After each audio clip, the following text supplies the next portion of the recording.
Hello बच्चों, चलिए प्रश्न को पढ़ते हैं। खनिज पोषण क्या है? पादप पोषण में मैग्नीशियम तथा आयरन के महत्व का उल्लेख कीजिए।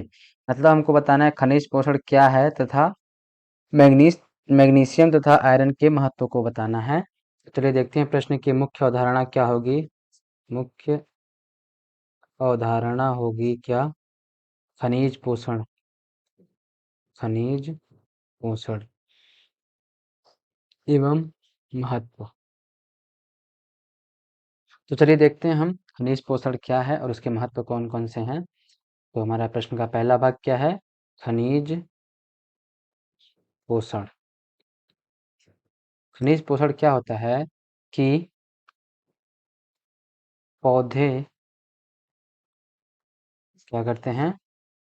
कुछ अकार्बनिक पदार्थ अकार्बनिक पदार्थ या तत्व को मृदा द्वारा मृदा मृदा द्वारा क्या करते हैं? ग्रहण करते हैं। तो इस क्रिया को क्या बोलते हैं हम? खनिज पोषण।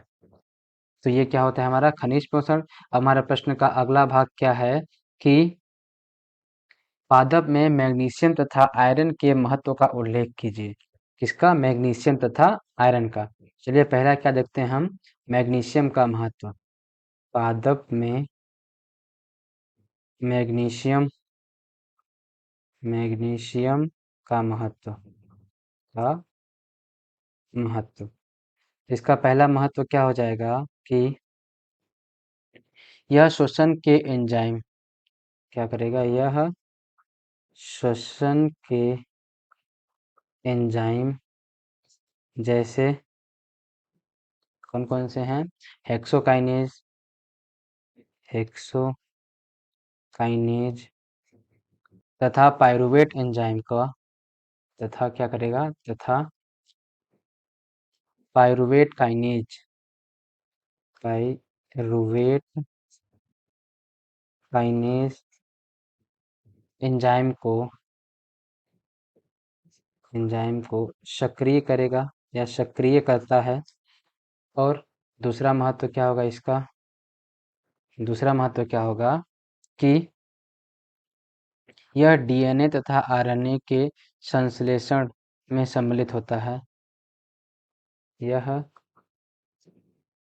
डीएनए तथा आरएनए के संश्लेषण में सम्मिलित होता है। और तीसरा महत्व क्या है इसका? तीसरा महत्व है प्रकाश संश्लेषण के एंजाइम। किसके? प्रकाश संश्लेषण के एंजाइम जैसे कौन कौन से हैं? रूबिस्को और प्रकाश संश्लेषण के एंजाइम जैसे रूबिस्को को सक्रिय करता है। रूबिस्को को सक्रिय करता है। और क्या है इसका चौथा महत्व? क्या है कि पर्णहरिम की वलय संरचना का एक घटक होता है। क्या होता है यह? पर्णहरिम की वलय संरचना का घटक होता है। और अगला इसका महत्व है कि यह राइबोसोम की संरचना का रखरखाव करता है। किसका? राइबोसोम की संरचना का रख रखाव करता है। अब हम देखेंगे कि दूसरा हमारा कौन सा तत्व है। दूसरा जो तत्व है वो कौन सा है? आयरन। आयरन के महत्व का वर्णन करना है। तो क्या करना है? आयरन का महत्व। किसमें? पादपों में आयरन का महत्व। तो देखते हैं कि पहला महत्व क्या होगा। पहला महत्व होगा कि यह उन प्रोटीन का महत्वपूर्ण घटक है, उन प्रोटीन का महत्वपूर्ण पूर्ण घटक है जो इलेक्ट्रॉन के स्थानांतरण में सम्मिलित होती हैं, जो इलेक्ट्रॉन के स्थानांतरण में सम्मिलित होती हैं, सम्मिलित होती हैं। जैसे उदाहरण क्या है इसका? फेरेडॉक्सिन और साइटोक्रोम। जैसे फेरेडॉक्सिन एवं साइटोक्रोम। साइटोक्रोम। अब इसका दूसरा महत्व क्या होगा? इसका दूसरा महत्व है कि इलेक्ट्रॉन स्थानांतरण के दौरान इलेक्ट्रॉन स्थानांतरण के दौरान क्या होता है कि जो आयरन Fe+2 से Fe+3 में परिवर्तित होता है, यह Fe+2 से Fe+3 में परिवर्तित होता है या ऑक्सीकृत होता है, या ऑक्सीकृत होता है।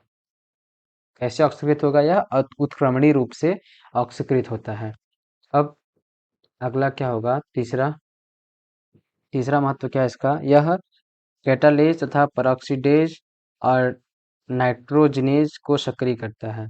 क्या करेगा यह? कैटालेज, परऑक्सीडेज तथा नाइट्रोजनेज